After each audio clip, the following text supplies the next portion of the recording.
Well, hello everyone, welcome back to another video. This is the team selection video for Game Week 23. In today's video, we're going to look at how the team is looking, what transfer am I going to, and you know what, we're going to jump straight into it today. There's not much rambling to go on.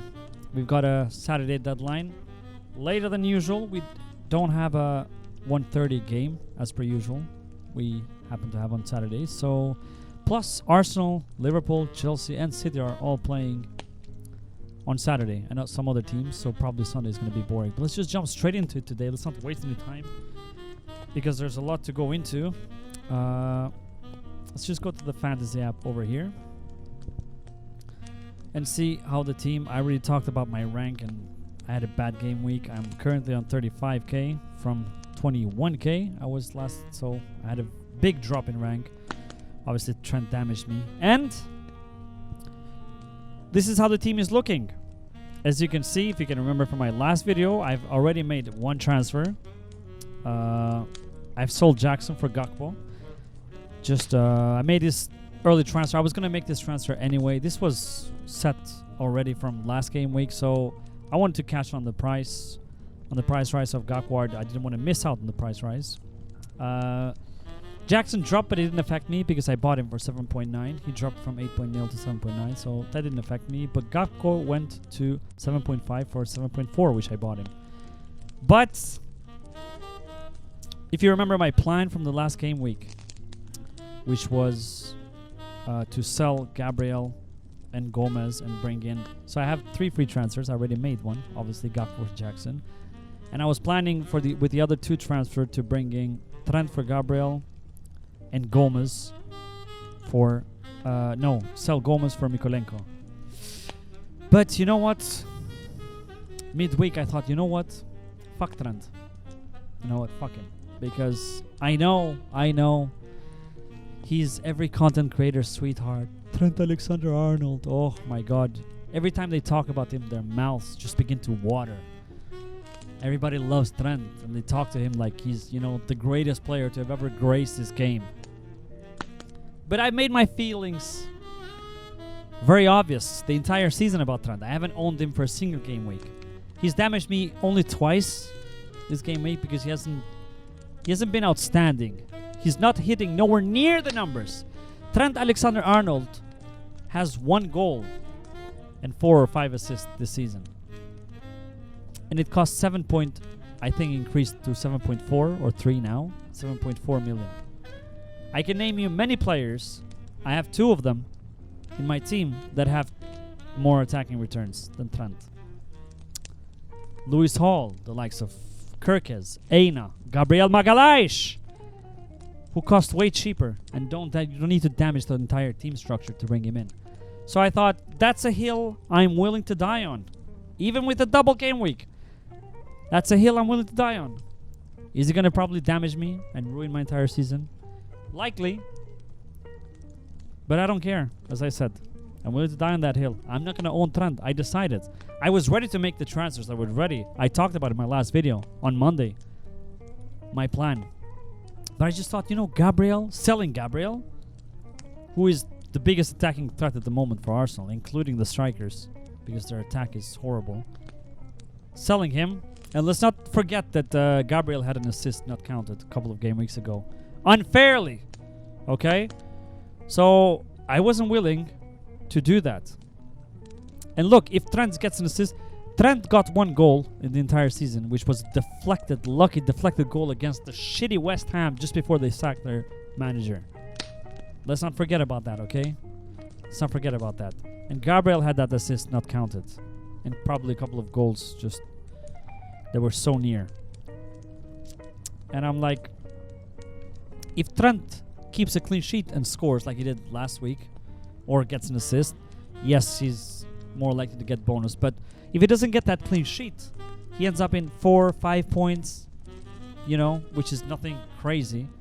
And I'm like, you know what? I'm going to go for Konate instead. And that also means that I don't have to lock my transfers now. Because remember, if we go to transfers right now, sorry for going to here and not talking about my team selection. Why is the design changed? What happened to the app? Looks a bit weird here. Anyways, so with my old plan, as you can see, I have 2 free transfers now. So if I was to sell him, And of course, I can't only bring Trent because I have more than 3 Liverpool players. So if I did, even though I have the money, I would have to sell Gomez and bring in Mykolenko or someone for the double. Most likely Mykolenko because he's the cheapest.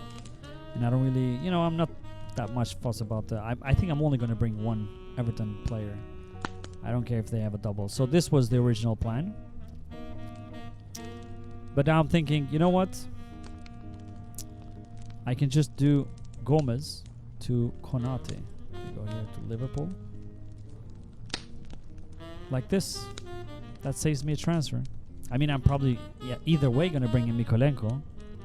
But that means I don't have to lock the transfers this week. I don't even have to bring Konate in this game week. Because he's nowhere near close, I think, to price increase. And Gomez is not near any price drop. He's already had one and now he's just staying there. And I can keep Gabriel. I can keep Gabriel. And have Konate for the clean sheets in case Liverpool gets clean sheets, Ipswich and Wolves at home are actually pretty good for clean sheets. So I'm more confident of Liverpool getting these than that double. As I said, I made my feelings, again, clear that I really hate this double. It's a horrible double, especially defensively. I feel like they're going to concede in both games. But, just for the sake of having a defender, I'm going to bring him Konate and play him in those doubles. Because even if they blank 2, they still get a 4-pointer. And this is it. I just don't want to commit to bringing on Trent and then wanting to sell him immediately after the double or after the Wolves game. And then sell Gabriel and then bring him back. So waste 2 transfers and probably miss on the price because I bought Gabriel for 6.0, I think. And now he's 6.4, so I would lose value on him as well. And I'm not really to let him go. Even though he has City away, I might bench him for that game or play him because, he has a bullet. He scored against City on the first game, if you remember. Wolves away and Leicester at home. Those are both good games for clean sheets. So yeah, that's it. And this is the thing. As I said, I don't have to lock the transfers this game week because, look, even with the GAKPO, I brought him in and I'm playing, obviously, because they're playing Ipswich at home. And GAKPO also with the Jota injury that made it even easier. And also Jackson not performing for such a long time. I was like, and Jackson is playing City away.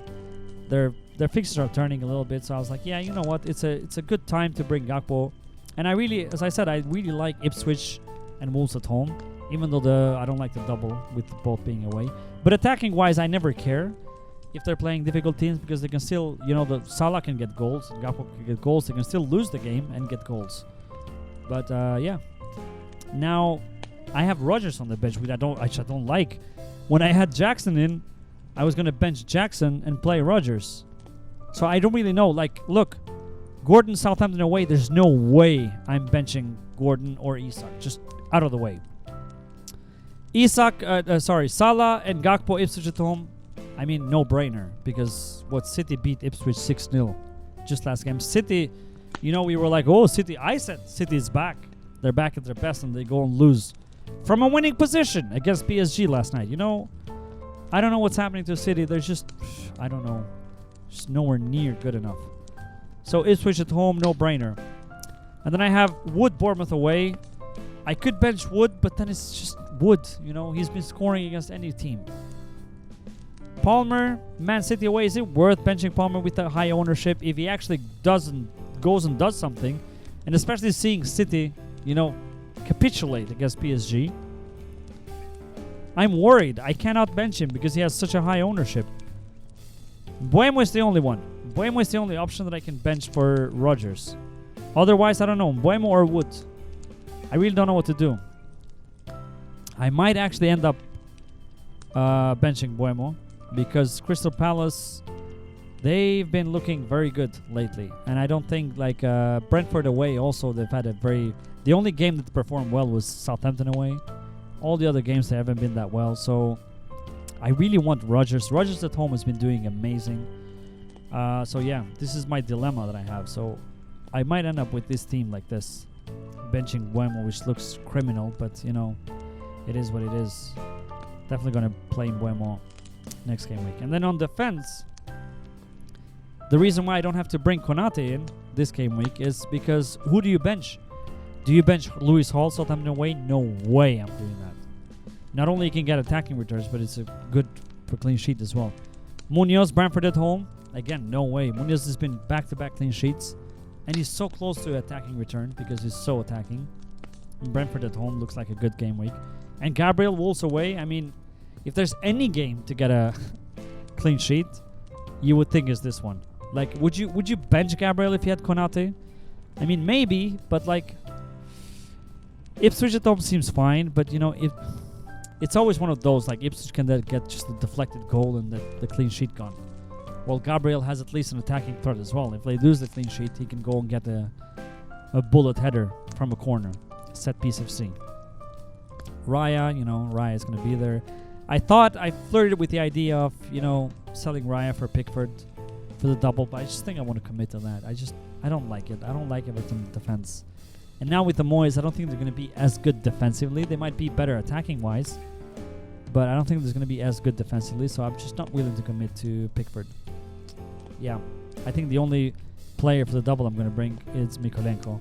But this is how the team is looking, and then if I roll, I'm going to have 3 free transfers next game week to bring as much double game week players as I want. But I don't think I'm going to bring more than 2. Probably Konate for Gomez, as I said, and maybe Colwill for Mykolenko. Yeah, this is it. I think the team is looking great, which is why I feel like there's no there's no reason for me to do that, you know, stupid sell Gabriel, bring Trent and Luck by both free transfers. Let's say Trent goes and gets an injury against Ipswich. So what do you do then? You already committed to that plan. So I feel way more comfortable waiting and having Konate in the back of the head, you know, and selling for Gomez. It doesn't need to destroy the whole team structure. So I'm very happy with that. And bearing that in mind, this is probably, if you have a team like this, which most of you probably have, you know, Salah, Palmer, Isak, and the triple or double Newcastle and Arsenal defense. This is the last game week. I don't know. You can go to fpl.team and see. But this is the last good game week we're going to get for a while. Because unfortunately, from next game week, all the good teams are playing each other. And that's just not... Like Newcastle, for example. Fulham at home, not good. Man City away, not good. Nottingham Forest at home, not good. Liverpool away, not good. And also Liverpool is playing Newcastle. Nottingham Forest is playing, you know. They're all playing each other. So it's really not bad. Like Arsenal is playing City at home. I mean, after that, they're not too bad. But Nottingham Forest away, that's not an easy game. Game week 27. Man United 28. Arsenal may be a bit better, but then we only have Arsenal defense at this point. Nobody's owning any other Arsenal assets unless Saka is back from injury, which I don't think he's close. And then Chelsea, they're playing what? Man City away, Brighton away, that's not a good game. Aston Villa away, that's not good. And then you have 2 good game weeks, 27-28. Maybe time to bring back Jackson, depending on how he does. Yeah, Liverpool. Liverpool has, as I said, I don't like the double at all. Bournemouth and Everton away, and then Wolves, that's a good. And then they go Man City away and Newcastle at home. Those are all very bad games. And then Southampton home, amazing. Then Aston Villa away, again bad. And then Everton at home. Fulham away, again bad. And then 2 good, and then 3 bad. So it's a mixed bag. So it's good to have. I'd rather have more free transfers during this run of games, because from game week 24 to I think 26-7, a lot of these players that most of us have, the highly owned players, don't have very good game weeks or comfortable game weeks against, like, you know, the likes of Ipswich and Southampton and the relegation Leicester and the relegation teams. So yeah, this is it. That's my plan. This is the team I'm going with. Salah captain, obviously. I don't see any other. I mean, yeah, Isak Southampton away, it's a good shout, but I think Ipswich at home for Salah, I don't think that could go wrong. If you want to go a bit different, I don't mind actually Isak, but Palmer is definitely not an option. I know City are not looking well, but I wouldn't risk that. So between Salah and Isak, I'm gonna go for Salah for safety. But if you want to go a bit differential, I'm not mad at that at all. Southampton have been horrible. You know, they just don't seem that they're gonna get their grip together anytime soon. The team is looking well. I'm very happy with my attack. The only dilemma, as I said, I have is Rodgers and Buemo. Who to bench? I just don't know who to bench Rodgers, or who to play Rodgers for. The other two, I don't care. Colwill and Gomez, they're just gonna stay on the bench, and then it gives me an easy choice. Now I'm just gonna sell both of them and on Game Week 24 and bring, as I said, Konata. I could bring Konata this Game Week too, but I just don't want to deal with a headache of like, who do I bench? Because if I bring him, I'm probably gonna be tempted to play against Ipswich, but then I'm gonna have to. I need to bench Gabriel or Lewis Hall or Munoz, which I don't want to deal with that. So yeah, unless he's going through a price rise, which I doubt, he's not close, I'm gonna wait after the deadline and make the transfer immediately. And then, as I said, probably Mikolenko for Colwill. I just don't know who else to go. It's not like the Everton defense have any. I know Ashley Young got some attacking returns at the beginning, but yeah, I don't think that run is gonna continue or anything like that. So yeah, this is it. Straightforward. As I said, I'm not bringing Trent. I'm sorry if you're disappointed. I'm not comfortable committing to that. And yeah, that's it. Thank you for watching. I hope this helped you in any shape or form. And I hope you're enjoying watching these videos. And good luck to you this game week, Saturday deadline. And I see you on Game Week Review on the next week. Thank you, and please like and subscribe. Help us to grow, and see you on Monday or Tuesday. Bye. Subscribe. Come on. Just do it. I'm waiting. Just do it.